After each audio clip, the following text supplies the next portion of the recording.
Hi friends, ఈరోజు నేను ఇంకో కొత్త స్టోరీతో మీ ముందుకి వచ్చాను. ఎలా ఉందో వినండి. స్టోరీ పేరు ఉడత చందమామ పండు. అనగనగా ఒక అందమైన అడవిలో చిట్టి అనే చిన్న ఉడత ఉండేది. చిట్టికి చందమామ అంటే చాలా ఇష్టం. రాత్రిపూట చెట్టు కొమ్మ మీద కూర్చొని చందమామను చూస్తూ కలలు కనేది.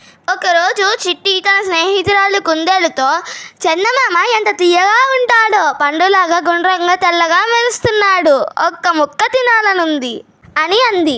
కుందేలు నవ్వి, అది పండు కాదు చిట్టి, ఆకాశంలో ఉండే చంద్రుడు అంది. కానీ చిట్టి ఒప్పుకోలేదు. కాదు అది చందమామ పండు అంది. అప్పటి నుండి రోజు చిట్టి ప్రయత్నం మొదలుపెట్టింది. మొదట చెట్టు పైకి ఎక్కింది, అందలేదు. తర్వాత పెద్ద కొండ ఎక్కింది, అయినా అందలేదు. చివరికి ఒక పొడవైన వెదురు బొంగు తెచ్చి చందమామ వైపు చాపింది.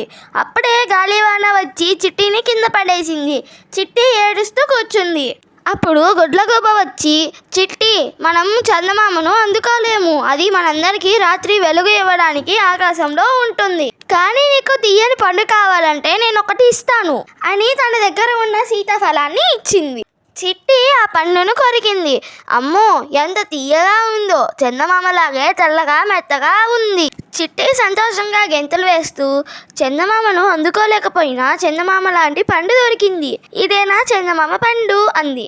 ఆ రోజు నుండి చిట్టి ప్రతి పౌర్ణమి రాత్రి సీతాఫలం తింటూ చందమామకు దూరం నుండి ముద్దు పెట్టేది.